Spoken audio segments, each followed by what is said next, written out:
Good morning. Thank you for all of you that are joining us via social media, YouTube, Facebook. Share this to your timeline, your network, and invite someone on. Today, I want to share with everyone from the topic of a DV survivor's story. We've been coming on here and just doing seminars and empowering people in the area of domestic violence. And so today we're sharing a story with you of a domestic violence survivor. And we also have our trainer, Candace White, on. And we also have counselor, therapist, Heather Dropsky, who is also today sharing from her expertise and perspective on domestic violence. One of the things that I do want to always make sure that you know that this is a safe space and a safe platform. So anytime we are talking about a subject matter, it's not just a blanket subject matter or a teaching in its entirety. It's merely done to pique your curiosity and make you go back and study, research, and do the work yourself. So as you come on, share this to your timeline, your network, and invite someone on. I'm currently sharing to my groups and to my pages so that other people can be empowered by this message. One of the things I want to get across is that these teachings are always empowered so that we all grow and mature and come into a place of emotional wholeness, spiritual strength, and ability to execute life and find success. So I want to say thank you to all of you that share this to your timeline, your network, and you actually invite someone on. And I want to say thank you to our trainer and the counselor and therapist, Heather Dropsky, who also joins us in this pursuit. And I am going to pray, and then we're going to add the ladies to the stream so that we can get this started. Father, I thank you for those that are watching live. I thank you, Lord, for those that are watching this replay.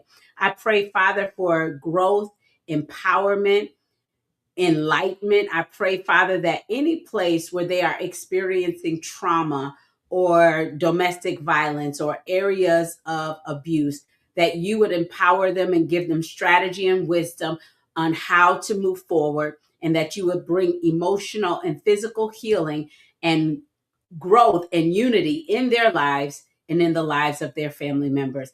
Let me go ahead and add the ladies to the stream so that we can get this teaching today started. Hello, good morning. Good morning. Thank you for joining. Again, this is Heather Dropsky. She is one of our counselors. She specializes in family counseling and children counseling. Heather and I connected some years ago, and the Lord is just allowing our relationship to blossom beautifully as He is causing us to partner in this area of healing, domestic violence, people who are experiencing emotional trauma. And she is a therapist and educator in her own right and a woman of faith. She loves the Lord Jesus and a prophetic voice in the area of healing, counseling, and therapy. Welcome, Heather. Thank you. Thank you. You So want to great. say anything or add anything to No, your long list of accolades? no. So thank you for joining again. This is not Heather's first rodeo with us, but I always like to give an opportunity for any guest to share about themselves. So I'm going to add Candace White. Good morning. How are you? Candace White has been serving as our trainer for our domestic violence advocacy and support group. This is what Annie Safe Haven Inc. is, our domestic violence and advocacy and support group, where we have been empowering and getting into the space of domestic violence and advocating, supporting, helping in any way that the Lord opens the door concerning. Thank you for joining, Candace. Thank you so much, Sherri. You want to share a little bit of what more about yourself? I know this isn't our first rodeo, but I like to open up that. I think you did an amazing job with the introduction. I just want to share that I'm excited. I'm always excited and empowered to, share like the experiences of domestic violence, and then also the healing and empowerment that can come afterwards. That survivorship is really important because we don't always realize what happens with us during this journey, but then what comes after it, that healing process is amazing.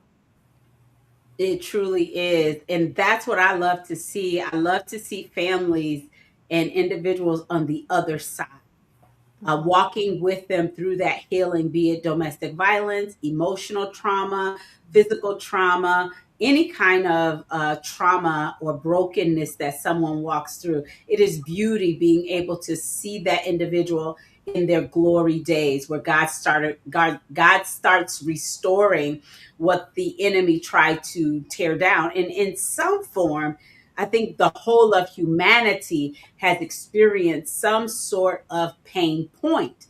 And in that, when we walk through those pain points, especially walking through them with the Lord Jesus, we develop a burden and a passion to see individuals whole and be able to walk with them in patience and in mercy as they become whole in that experience. So, ladies, with your experience walking with the individuals that you have come across, what has been your greatest, I guess, takeaway while being a burden bearer for others that are walking through healing and wholeness? What has been one of your greatest takeaways with that experience? I'll go first, I guess.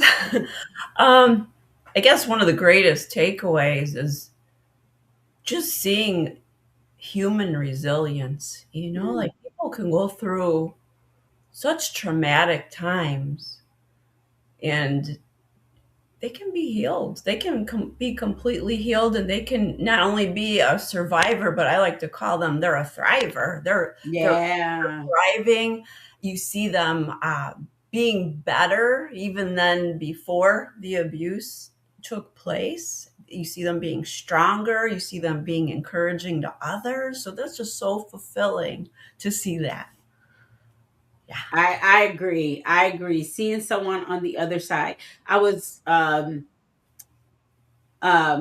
watching a story on social media, and it was this couple who had gotten off into drugs and alcohol and all of these things. And another couple was led of the Lord to stop and be a support to them and actually put them up in a hotel for a couple weeks. And it wasn't a big come to Jesus moment, but at that moment, they were just the hands of, I'm not sure if you've come across this story on social media. They were just the hands and feet of Jesus. It's a whole prophetic story of God telling her to go buy weights. And when she got to the store didn't have weights.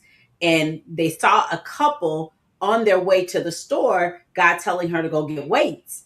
The store didn't have the weights, but she wanted to stop and help that couple. Mm, But the husband said, no, not now. We'll do it on the way back.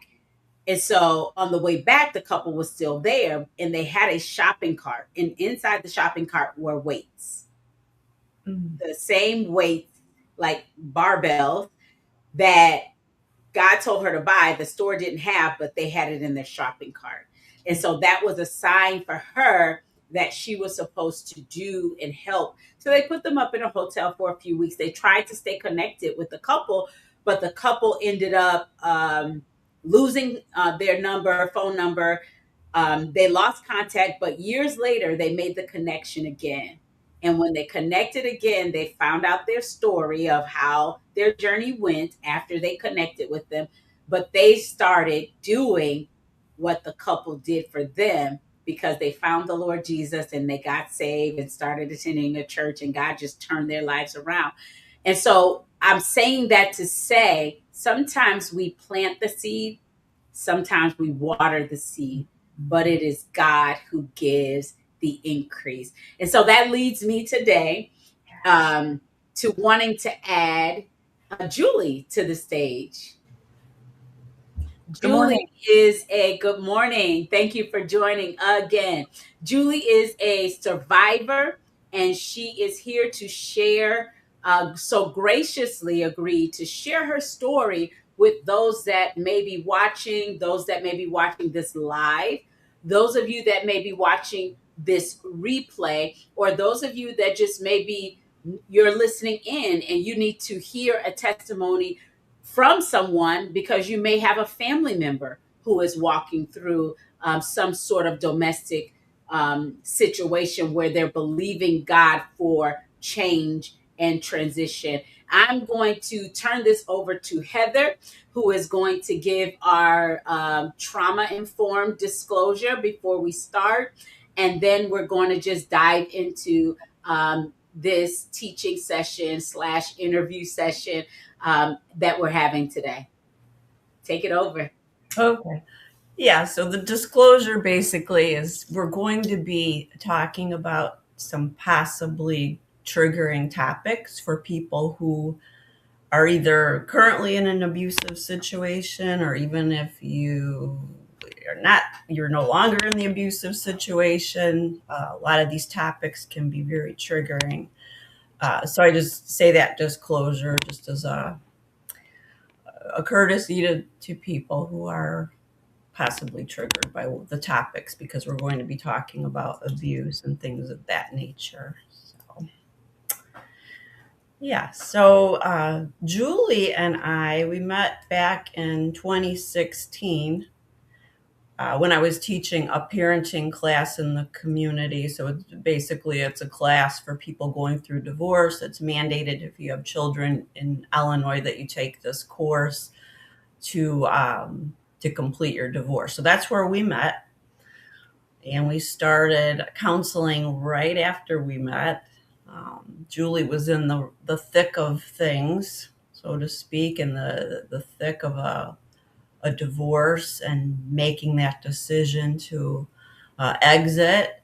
And a lot of our therapy was the trauma that was taking place and past trauma, and also developing an exit strategy. Yeah. Also, she could be independent. And yeah, so I kind of would like to start out with, Julie, if you just want to share some of your story, just what you think you feel would help other people going through a similar situation with abuse. Sure. So I wanted to circle back to your trauma comment. Going through all this, I got teary-eyed because you forget where you were and where you're at. So I'm getting emotional. Okay. All right. So I was with my ex for 30 years, dated him 4.5 years. And the only thing I didn't marry him for a long time. I couldn't match the words with the actions. There was, love bombing and so a lot of guilt. And I kept breaking up with him. And then I ended up marrying him. We had kids. I left him after 10 years and started divorce proceedings. And then I got, his best self for about a year. I went back with him. But the whole time, like I said, it was good for about a year. And then everything went back to the way it was. The thing that I thought it was good for the kids. We had 2 smaller kids after 10 years. And then finally, I couldn't take it anymore. The kids were older. My younger one was in high school when I filed again, and I went through with it. But it was just, who's to know if when I left the first time, I mean, I had moved out and had my own place with the kids. And I thought it would be better for them to have their dad in their life. And, I don't, I sometimes ask myself, looking back, what would have been different? And then I just stop myself because you just don't know. You don't know what you don't know. I made the best decision at the time. Here I am. I try not to look back, but just moving forward, it was a lot of, he was a narcissist. As I didn't even know what the word was until I met Heather, and I had been to other therapists. Um, it was a tough situation because we were living in the same house after I filed, and we lived there for 2 years together, in separate rooms and everything, and it was awful. It started to become physical, um, after I filed, a little bit physical, but just leading up to it, the whole marriage was gaslighting and absenteeism, and um, I raised the boys myself. I always got criticized. It was just, I just couldn't take it anymore. So I met Heather, like she said, at that parenting. I actually connected with her immediately through the whole class. I was sitting kind of in the back, and I went up to her afterwards and I said, "Are you taking new patients?" I said, "I am going to a guy right now who is not helping me at all." Um, I was getting really abused after I filed, and I wish I was in a better financial position at that time to have gotten my own place, but I was working part time. I didn't set myself up financially the way I would have liked to, for leaving. I was a little ill prepared. So I met Heather, and she used the term narcissist to me. And I had this whole awakening. I went home, I read everything I could about it. I still read everything to this day, trying to heal. Um, and then I thought about it and I was like, my gosh, here's what he did to me. I need to now read about how it affects kids. And Mm, um, I found out a bunch of stuff through my reading about, the oldest child has anxiety, depression, um, just all kinds of how they affect everybody. And he wasn't around that much, but when he was, it was very damaging. Yeah. Um, So, but oh, I'm sorry, Julie. no, that's okay. I feel like I'm kind of going bouncing around. Sorry if I'm. Okay. No, no, no. No. So you'd say the core of the abuse was emotional. Oh yeah, Yeah. emotional. Oh yeah, yeah. I would get criticized on my mothering, and anybody that knows me knows that I poured my heart and soul into being a good mom. And just, I mean, even so much as, I'd sign the kids up for sports, and, I would get in trouble because that's his private time. And how dare I sign the kids up for sports when, he doesn't want to ruin his weekend or anything. And I did everything for the household, because I was working part time. And um, I took all that on. I took the kids to everything. It was kind of just the two and I. Then we were kind of the three musketeers, and so I did everything. But then when he would make an appearance, it would be I'm doing everything wrong, and just I had no say in marital stuff, financial stuff.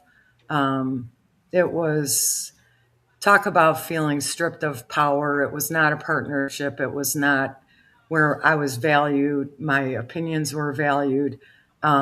There was nothing about it.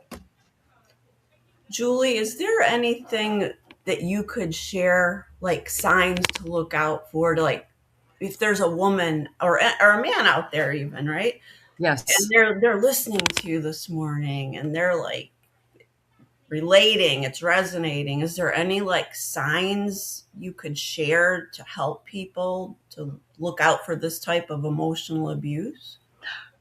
Yeah, I would say, as I said in the beginning, the words didn't match the actions.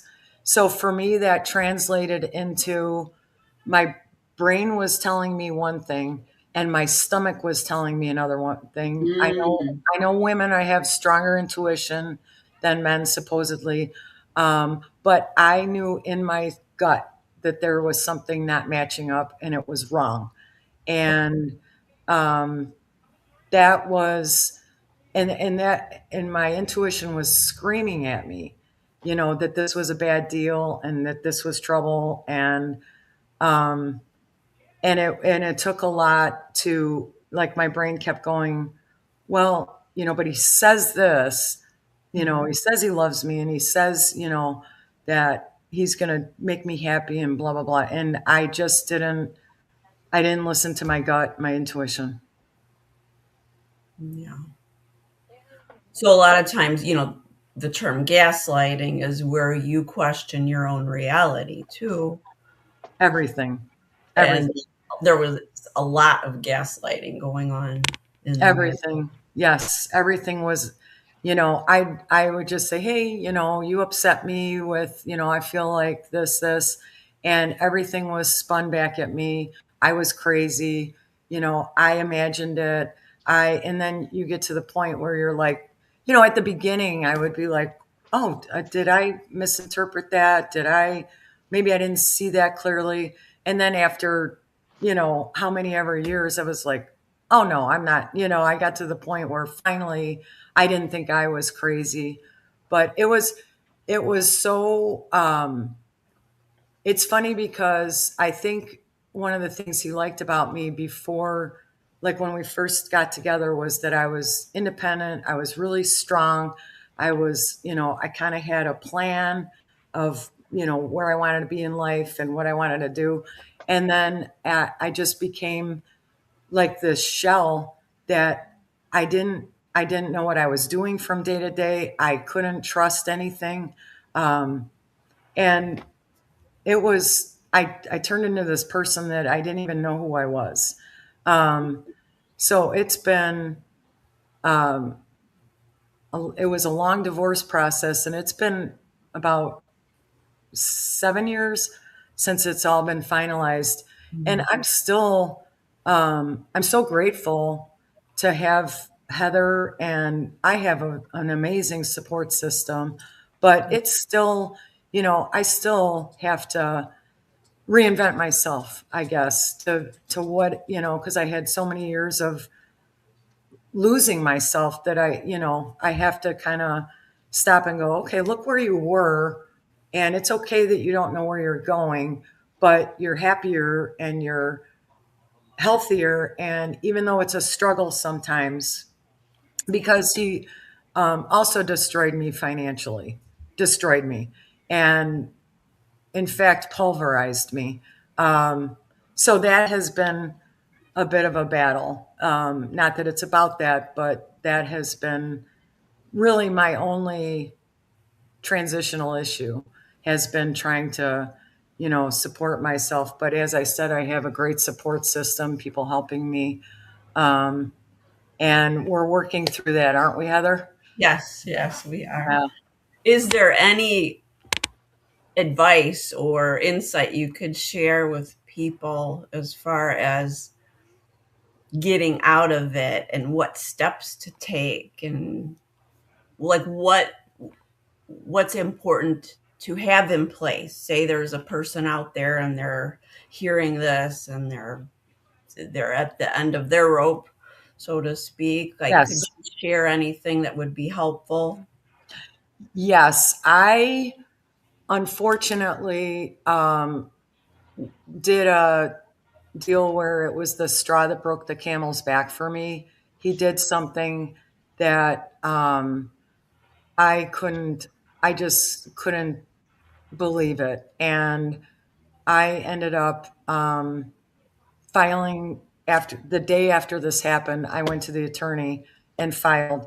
It was very, I should have been more methodical insofar as, I mean, I knew I was in for a fight because he had had previous divorces.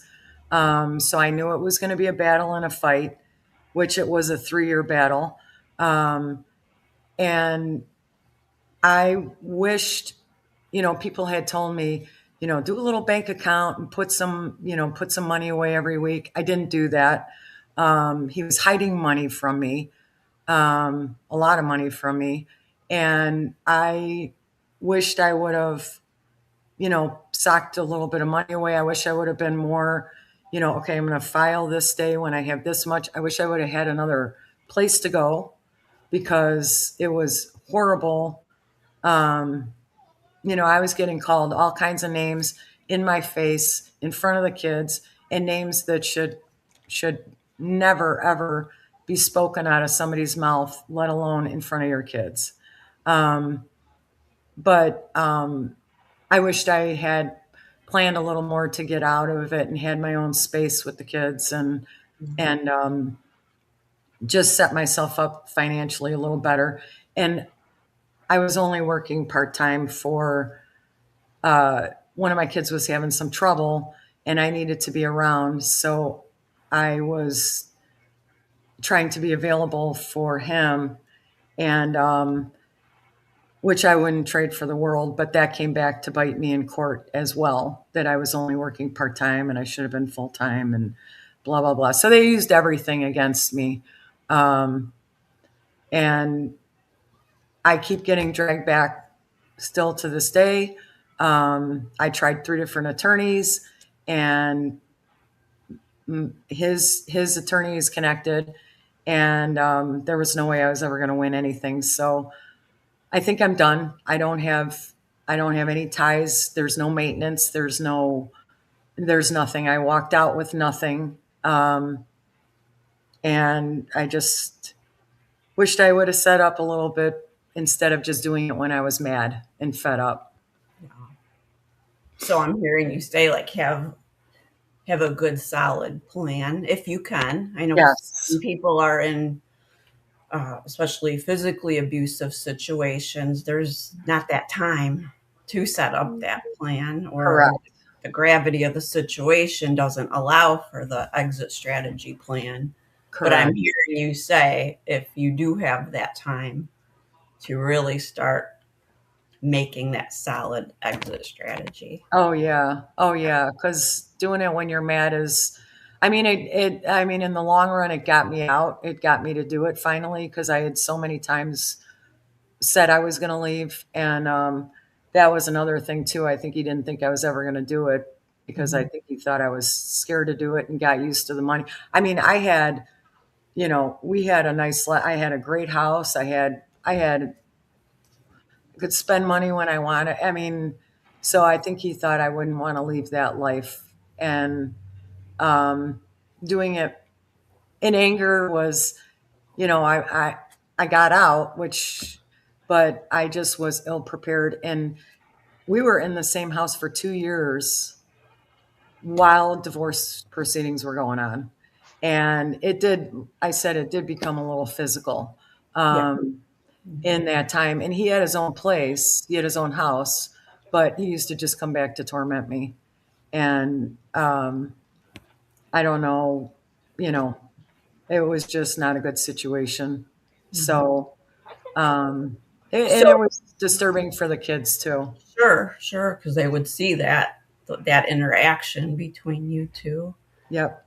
So Yep. if we kind of speed it up to now, where you're free, you're on your own. Like, how does the positive? How does that part feel for you? And It's amazing. Um, I don't run into him much, but um, I had to run into him at our son's graduation, and I was around him for about a minute, and I was like, "Holy mackerel!" I was so relieved, and I was thinking about the financial struggles I've had, and trying to redefine myself and what I am and what I'm going for and what I want out of life and everything. And those day-to-day struggles, now that I've been removed from it for so long, and then having run into him, I was like, oh yeah, this is why I'm doing this. This is so worth it. Yes. I just remember like, and I couldn't, and we were just taking pictures. So it was literally 1 minute and of my son with all his graduation stuff.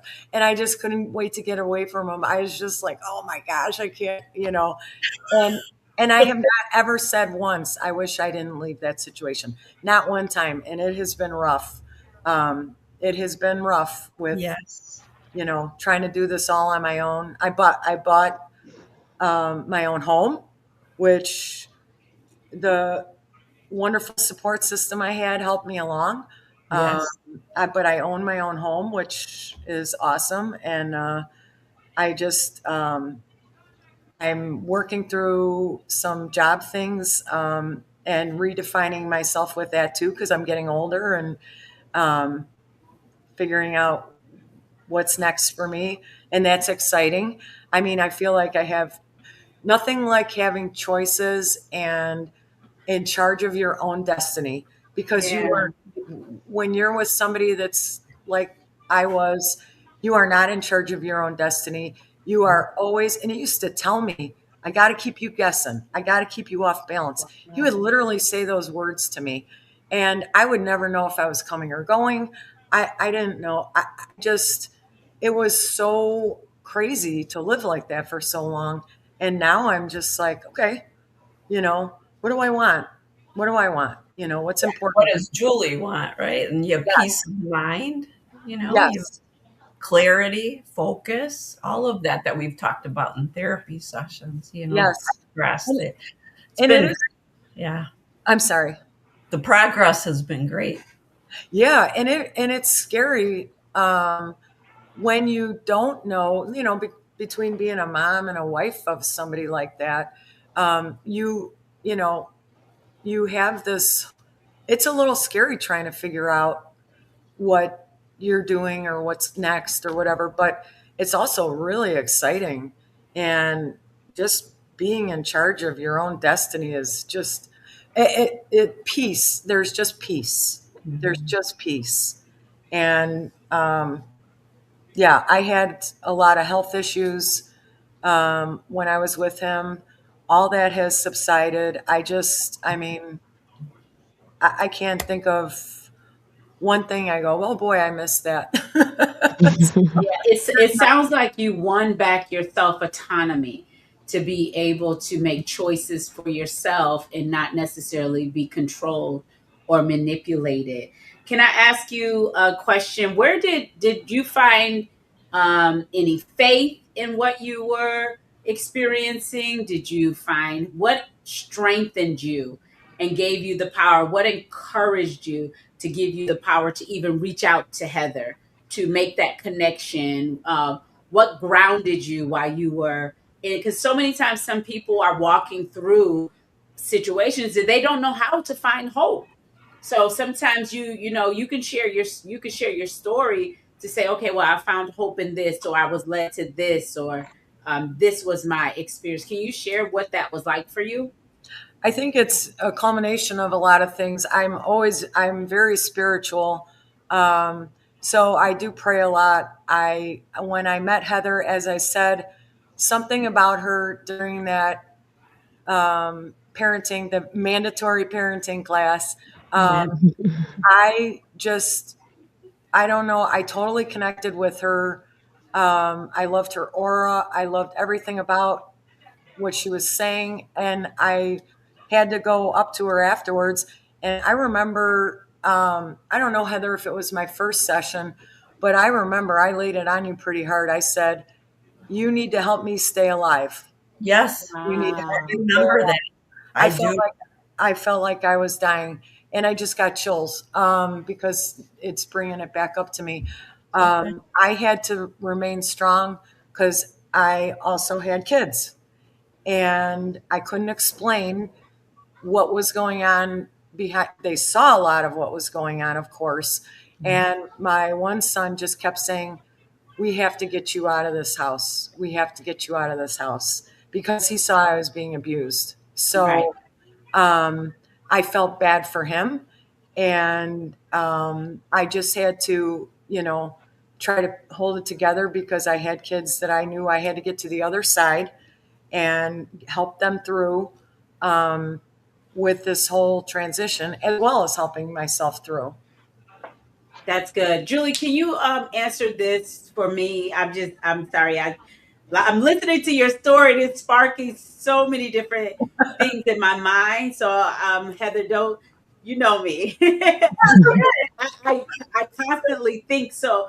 Yeah. Like, as you are rebuilding yourself, and when you came to the point of you needed help, you needed to reach out to Heather, you organically were placed in a place because you needed to go to the parenting classes. Someone was there that was a light for you, Yep. that helped guide you out. So as you have rebuilt yourself, and in this rebuilding process, you've been able to buy a home, you're actively working, you're actively rebuilding yourself, continuing in the process of healing. Because some people think like, oh, I go to 6 sessions and I'm done. No, healing is a journey, right? Especially like you were in that relationship for 30 years. So I'm Mhm. sure that 30 years was the bulk of your life. And Yes. during pivotal times where you were supposed to be learning self autonomy, you were supposed to be learning your space in the world. But here you have someone that is defining that for you. So as you are rebuilding yourself and now being able to redo what you should have been doing for the 30 years, how do you find yourself having trust in yourself and trust in others? Because no man's an island, right? So we still have to express a measure of trust in new relationships. Even Heather, you had to express a measure of trust. So how do you do that and rebuild that trust in yourself, or how did you do that, or how are you doing that in yourself and others? That's a great question. I just laughed because I finally dated somebody for the first time. I'm just going to use it for insofar as dating for now. Because I trust a lot of people probably too much. Um, I'm always trying to see the good in everybody.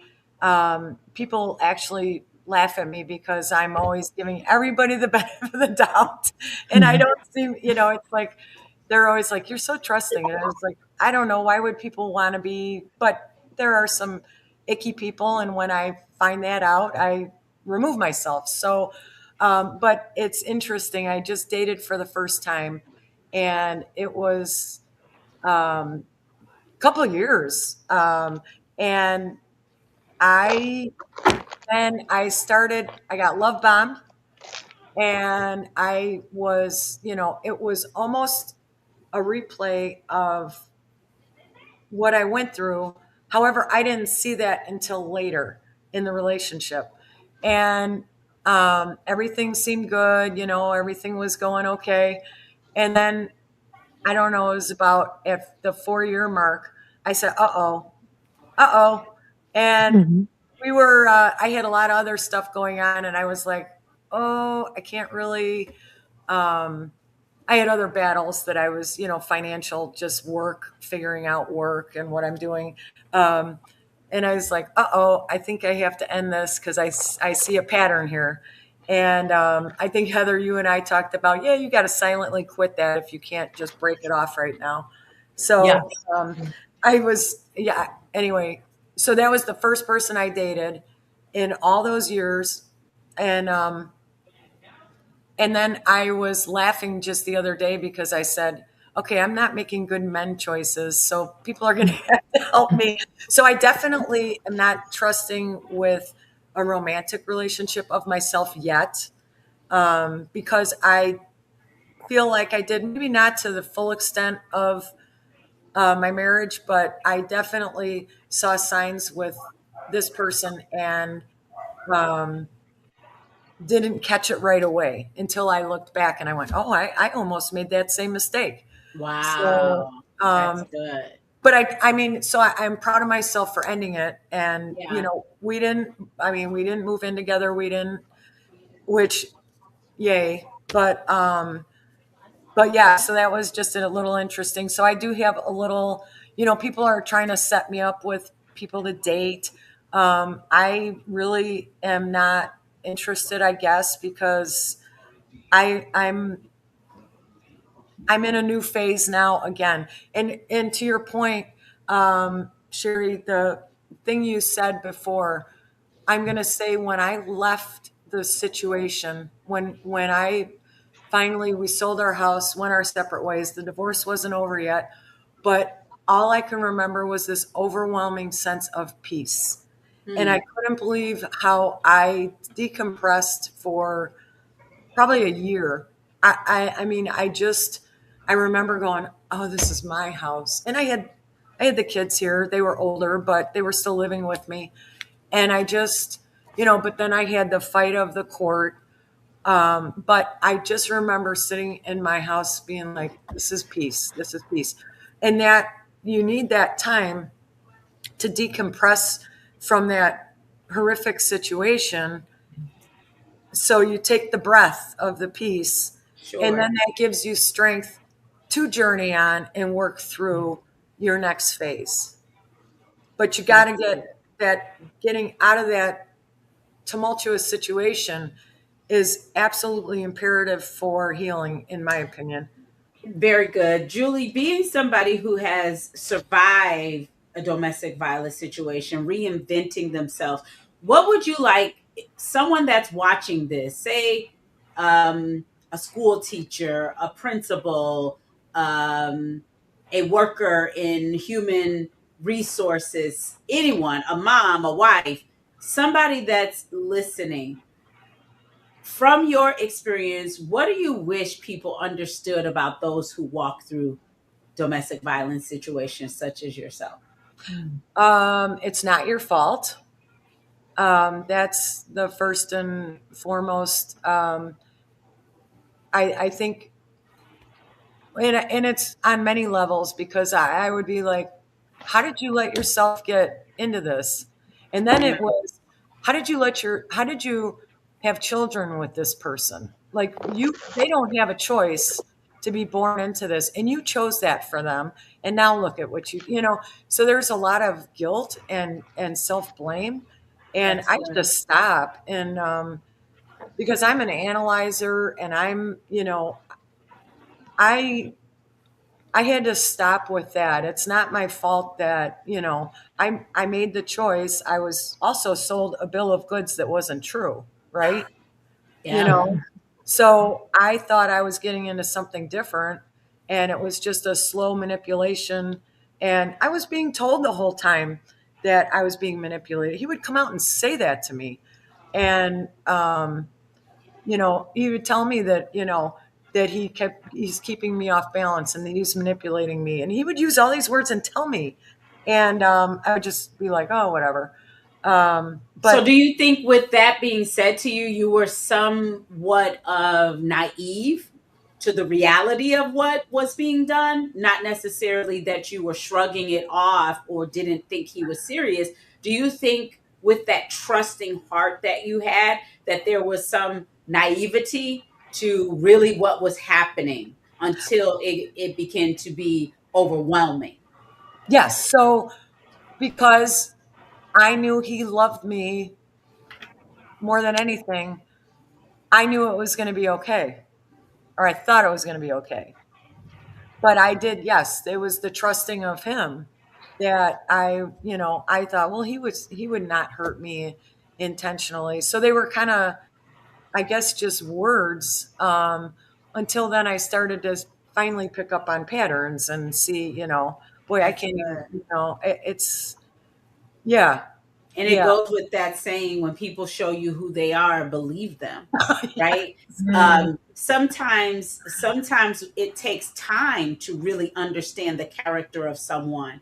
And sometimes we are, as humans, are over trusting because we never learn boundaries, right? Yes. In my own journey, I've had to learn boundaries with family, friends, coworkers, strangers, learning those boundaries for yourself, having that self autonomy and putting those boundaries in place.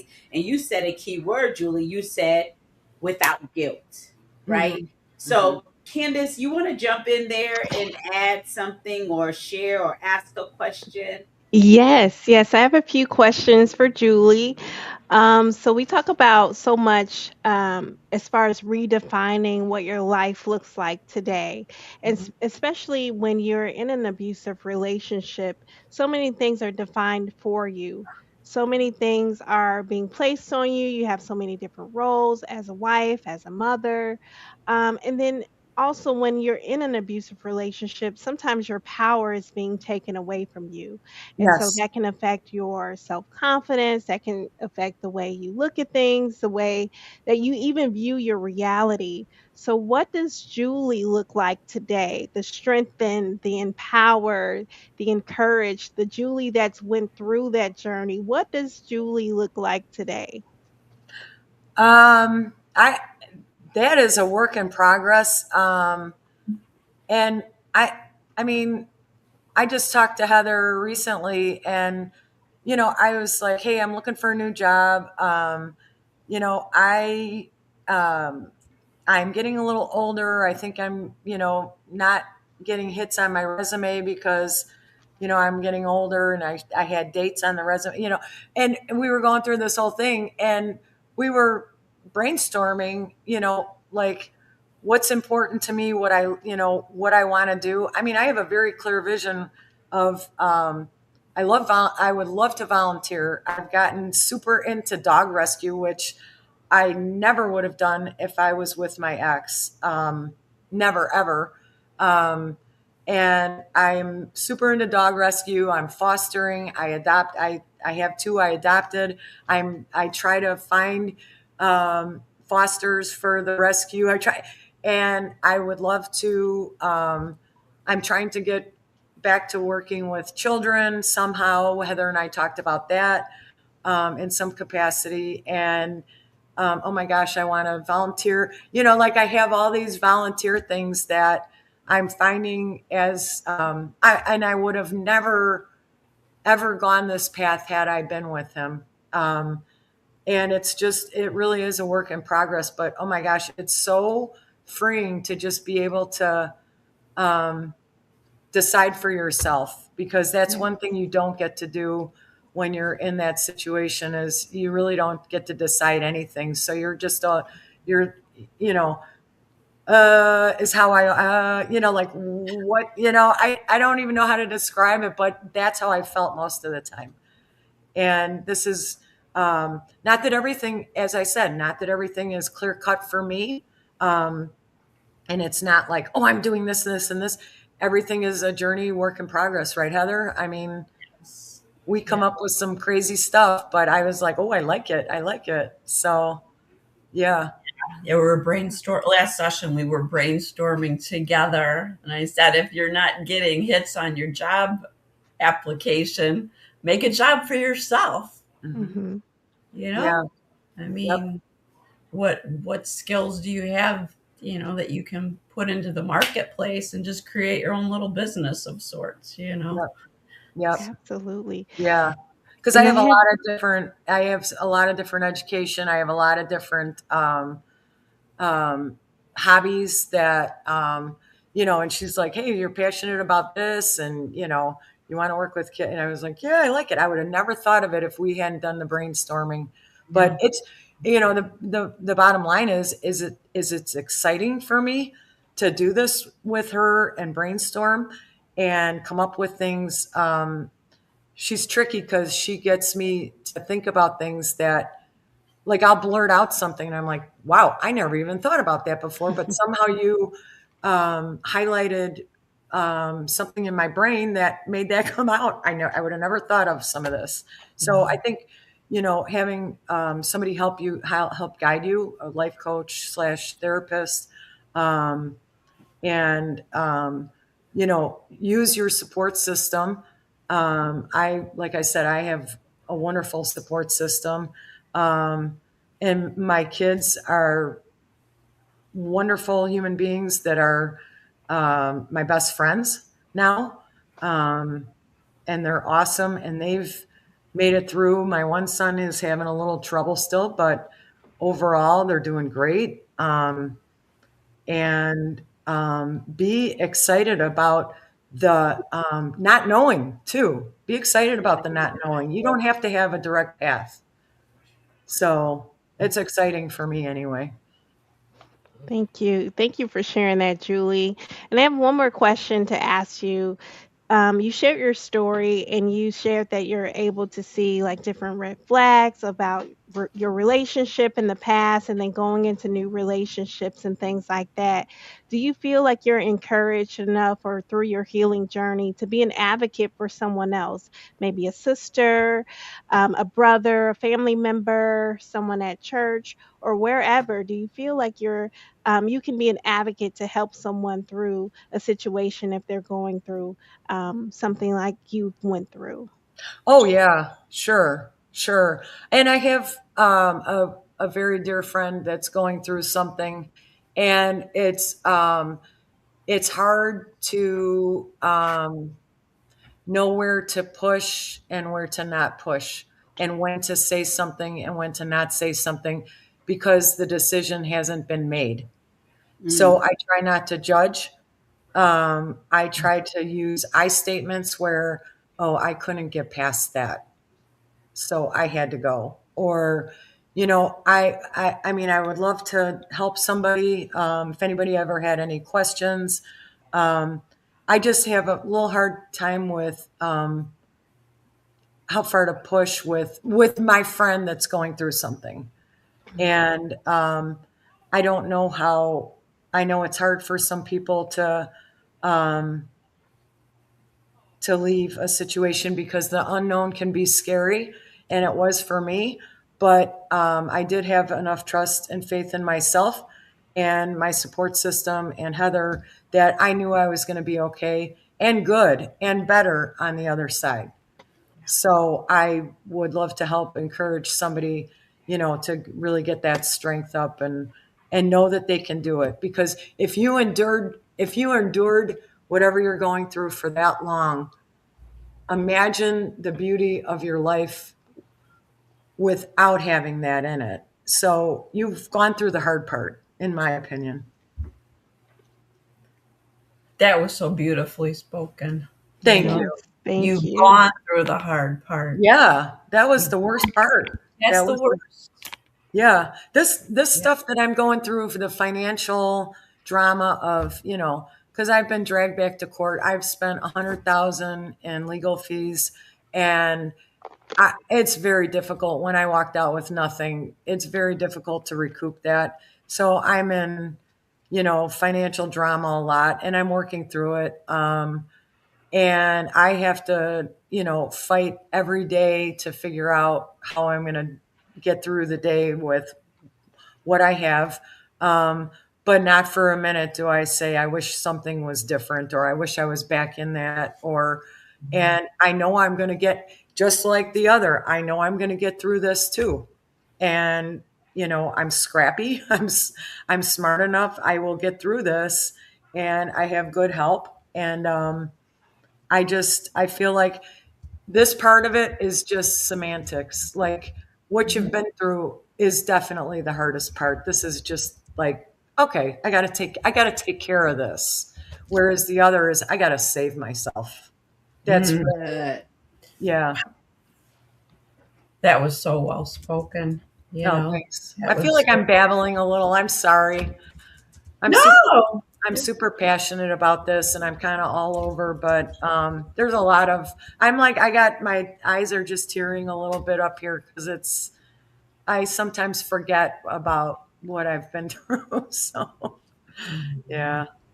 No, that's the beauty of your story, still carrying that sensitivity of what you've walked through. Because I think sometimes when people forget, like when we read the Bible, Israel forgot all that they had come through, so that when God was asking them to cross over into the land of promise, they had a hard time believing that they could move forward. So I think carrying that sensitivity for our story helps us to move into the next season. And like you already stated, you have been through the hard part. Hmm. That Hmm. part is done. So, Yep. and then if you have the grit, the tenacity, the fortitude to walk through all of that, All of the other stuff is a cinch. You, Mm-hmm. you'll find greater ease in that part. And I like to just rest on what Jesus has already done for me. When I'm thinking about moving forward into my future, I have to look back and say, okay, that didn't kill me. I made it through that. I Yeah. overcome from that. I'm still alive through that.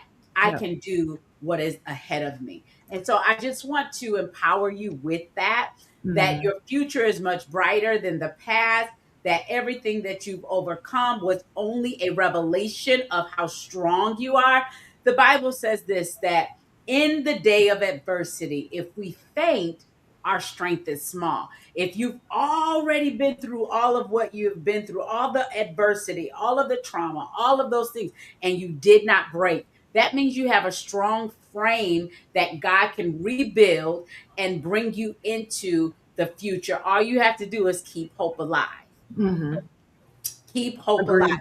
And Yep. with that, I want to empower all of those that are listening today. I want to encourage you that if you are experiencing domestic violence, to get to a place of help.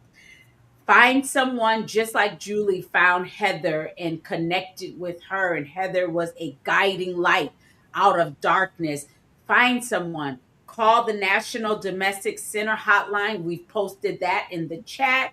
Connect with a local church body, a community center, a friend, a family member, someone that can sincerely and honestly guide you out of the situation that you're in. Julie, I want to say we can stay on here all day talking and talking and talking and talking. But I want to say thank you for sharing your story. Thank you for being vulnerable. Thank you for trusting us in this space. And I know trusting Heather as someone who is guiding you and directing you. For those of you that you're maybe looking for a therapist, Heather has a awesome practice, and she is virtual. She's stationed in Illinois, and Heather, you can share that information. Yeah, I'm located in my physical office is in Orland Park, Illinois, and then I do telehealth, and I can counsel anybody in the state of Illinois. And I specialize in counseling women and children. And another specialty area is trauma, especially complex post traumatic stress disorder, which is often caused by abuse. So that's one of my key topics in my counseling. And then the kids who've gone through abuse and many other things. But that's a big passion on my heart as well, helping people who've gone through situations similar to Julie's. Very good. And Heather is also working with us on our board for Annie Safe Haven. So you all can connect with her on our anniesafehaven.com website. Annie Safe Haven, again, is an advocacy and support group for those that are impacted by domestic violence. If you are looking for a place to support any endeavors for the holidays, you're looking to be philanthropic, you want to partner with an organization to do some holiday giving. We are sponsoring this year our Operation Hope for the holidays through Annie Safe Haven Inc. We are partnering with those who want to help us support those who are economically challenged and who have been impacted by domestic violence in any kind of way. This is our third year running, and the first year we were able to help one single mom. The following year we were able to help four single parents. And this year we're actually trying to double that and do eight. And also partner with Guardian Angels, which is in the Joliet area, to empower their mission as well. So if you are looking to support that, go to anniesafehaven.com/donate. We are also running a popcorn fundraiser for those that are seeking to help. You don't have the time, you don't have the energy, but you do want to pour in resources that you have. You can use that and partner with us to bring hope for the holidays. All right, Candace White, who is also our DV trainer. And she also helps advise on our board for Annie Safe Haven Inc. I would love for her to share what her network is doing and give you some information concerning that. Absolutely. So, my organization, W.I.N Women in Network, is hosting an annual gala this year. And this year, we're doing a 2026 sneaker ball. So, we're raising awareness for domestic violence and breast cancer awareness.